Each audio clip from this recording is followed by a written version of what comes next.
आज दुर्गा सप्तशती का चौथा पाठ हुआ। जय माँ।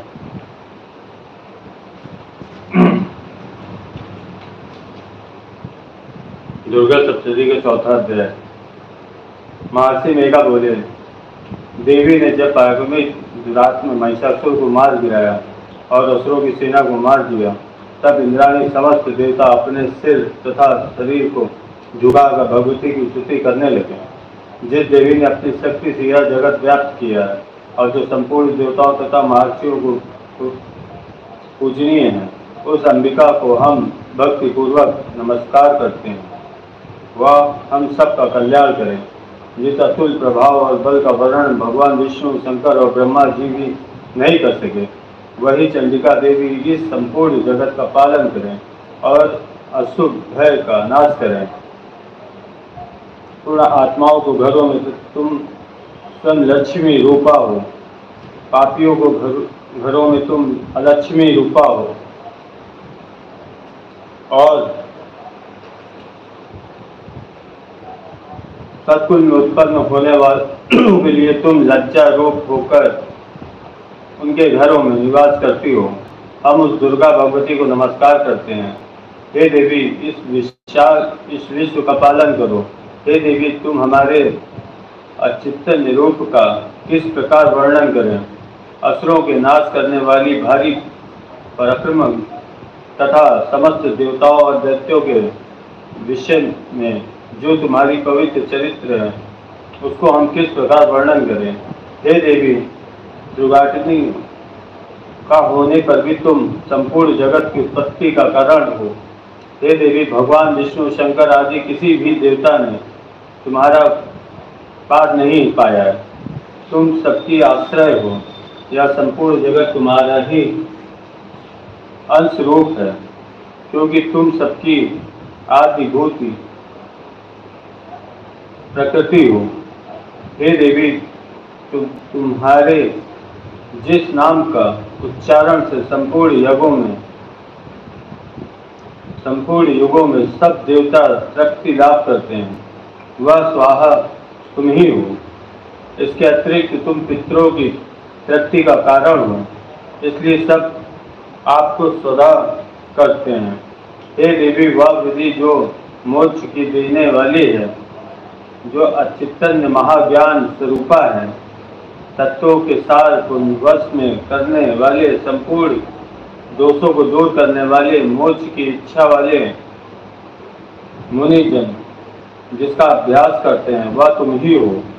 तुम वाणी रूप हो और दोष रहित, यज्ञ तथा यजुर्वेद की एवं उद्गीत और सुंदर पदों के पाठ वाले सामवेद के आश्रम रूप हो।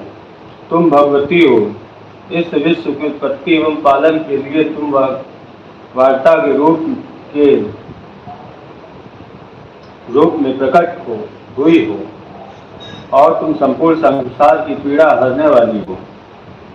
हे देवी, जिससे सारे शस्त्रों को जाना जाता है, वह मेगा शक्ति तुम ही हो, और दुर्गम भव सागर से पार कराने वाली नौका भी तुम ही हो। लक्ष्मी रूप से विष्णु भगवान के हृदय में निवास करने वाली और भगवान महादेव द्वारा सम्मानित गौरी देवी तुम ही हो। मंद मुस्कान वाले निर्मल पूर्ण चंद्र बिंब के समान और उत्तम सुवर्णम की मनोहर क्रांति से कामनी तुम्हारे मुख को देखकर भी महिषासुर क्रोध में भर गया। यह बड़े आश्चर्य की बात है। और हे देवी, तुम्हारा यही मुख जब क्रोध से भर गया तो उदय काल के चंद्रमा की भांति लाल हो गया और तनी हुई भौवें के कारण विकराल रूप हो गया। उसे देखकर भी महिषासुर के सिर से प्राण नहीं निकल गए। यह बड़े आश्चर्य की बात है। आपके कुपित मुख के दर्शन करके भला कौन जीवित रह सकता है। हे देवी, तुम हमारे कल्याण के लिए प्रसन्न हो। आपके प्रसन्न होने से इस जगत का अवध्य होता है, और जब आप क्रोध में आती हैं तो कितने ही कुलों का सर्वनाश हो जाता है। यह हमने अभी अभी जाना है कि जब तुमने महिषासुर की बड़ी ही सेना को देखते देखते मार दिया, हे देवी, प्रताप देने वाली, तुम जिस पर प्रसन्न हो जाती हो वही देश में सम्मानित होते हैं। उसके धन यश की वृद्धि होती है, उसका धर्म कभी शिथिल नहीं होता है और उनके यहाँ अधिक पुत्र पुत्रियां और नौकर होते हैं। हे जो प्रतिदिन श्रद्धा पूर्वक यज्ञ करते हैं और धर्मानुकूल आचरण करते हैं और इसके प्रभाव से स्वर्ग लोक में जाता है, क्योंकि तुम तीनों लोक की मन वांछित फल देने वाली हो। हे माँ दुर्गे, तुम स्मरण करने पर संपूर्ण जीवों को भय नष्ट कर देती हो और स्थिर चित्त वालों के द्वारा चिंतन करने पर उन्हें और अत्यंत मंगल देती हो। हे दरिद्र दुख नाशिनी देवी, तुम्हारे सिवा दूसरा कौन है? तुम्हारा चित्त सदा दूसरों के उपकार में लगा रहता है। हे देवी, तुम शत्रुओं को इसलिए मारती हो कि उसके मरने से दूसरों को सुख मिलता है। वह चाहे नरक में जाने के लिए चित्रकाल तक पाप करते रहे हो, किंतु तुम्हारे साथ युद्ध करके सीधे स्वर्ग जाएंगे, इसलिए तुम उनका वध करती हो। हे देवी, क्या तुम दृष्टिपात मात्र से समस्त असुरों को भस्म नहीं कर सकती? अवश्य ही कर सकती हो, किंतु तुम्हारा शत्रुओं को शस्त्रों के द्वारा मारना इसलिए है कि शत्रुओं द्वारा मरकर वे स्वर्ग को जावें। इस तरह से हे देवी, उन शत्रुओं के प्रति भी तुम्हारा विचार उत्तम है। हे देवी, तुम्हारे उग्र खड़ग की चमक से और त्रिशूल की नोक की क्रांति की किरणों से असुरों की आंखें फूट नहीं गईं। उसका कारण यह था कि वे किरणों से शोभायाम तुम्हारे चंद्रमा के समान आनंद प्रदान करने वाले सुंदर मुख को देख रहे थे। हे देवी, तुम्हारा शील बुरे वर्तन को दूर करने वाला है और सबसे अधिक तुम्हारा रूप है, जो ना कि कभी चिंतन में आ सकता है और ना ही जिसकी दूसरे से कभी तुलना की जा सकती है। तुम्हारा बल व पराक्रम शत्रुओं को नाश करने वाला है। इस तरह तुमने शत्रुओं पर भी दया प्रकट की है। हे देवी, तुम्हारे बल की किसके साथ बराबरी की जा सकती है तथा शत्रुओं को भय देने वाला इतना सुंदर रूप भी और किसी का है? हृदय में कृपा और युद्ध में निष्ठुरता, यह दोनों बातें तीनों लोकों में केवल तुम्ही में देखने में आई है। हे माता, युद्ध भूमि में शत्रुओं को मारकर तुमने उन्हें स्वर्ग लोक में पहुंचाया है।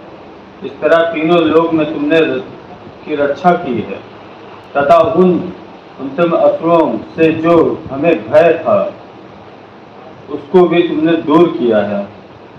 तुमको हमारा नमस्कार है।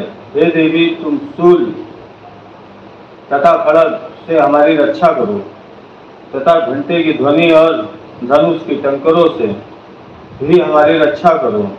हे चंडिके, आप अपने शूल को घुमाकर पूरे पश्चिम, उत्तर तथा दिशा में हमारी रक्षा करो।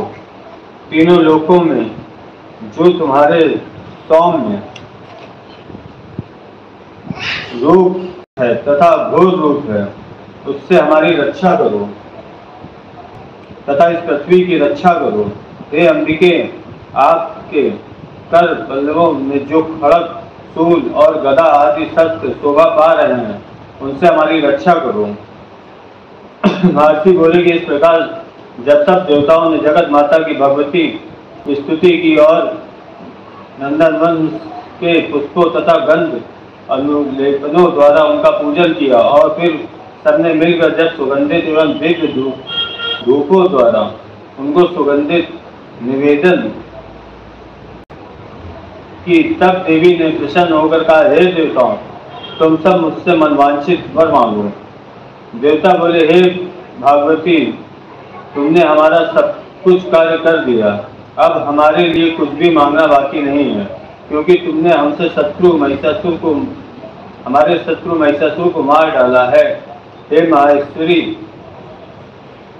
तुम इस पर भी यदि हमें कोई वर देना चाहती तो बस इतना वर दो, जब जब हम आपका स्मरण करें तब तब आप हमारी विपत्तियों को हरण करने के लिए हमें दर्शन दिया करें।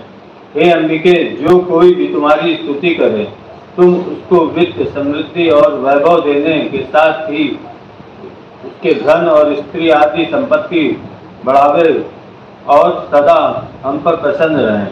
महर्षि बोले, हे राजन, देवताओं ने जब जगत के लिए तथा अपने लिए इस प्रकार प्रश्न किया तो बस तथास्तु कहकर देवी अंतर्ध्यान हो गई। हे भूप, जिस प्रकार तीनों लोक का हित चाहने वाली वह भगवती देवताओं के शरीर में उत्पन्न हुई थी, वह सारा वर्णन मैंने तुमसे कह दिया है। और इसके पश्चात दृष्ट असुरों तथा शुंभ निशुंभ का वध करने और सब लोगों की रक्षा करने के लिए जिस प्रकार गौरी देवी के शरीर से उत्पन्न हुई थी, वह सारा रचत मैं यथावत वर्णन करता हूँ। जय माता दी। इस प्रकार पांचवा अध्याय समाप्त हुआ, चौथा अध्याय समाप्त हुआ। जय माता रानी, जय माता शिवरात्रि। ओम नमः शिवाय, ओम नमः शिवाय। हर हर महादेव, हर हर महादेव, हर हर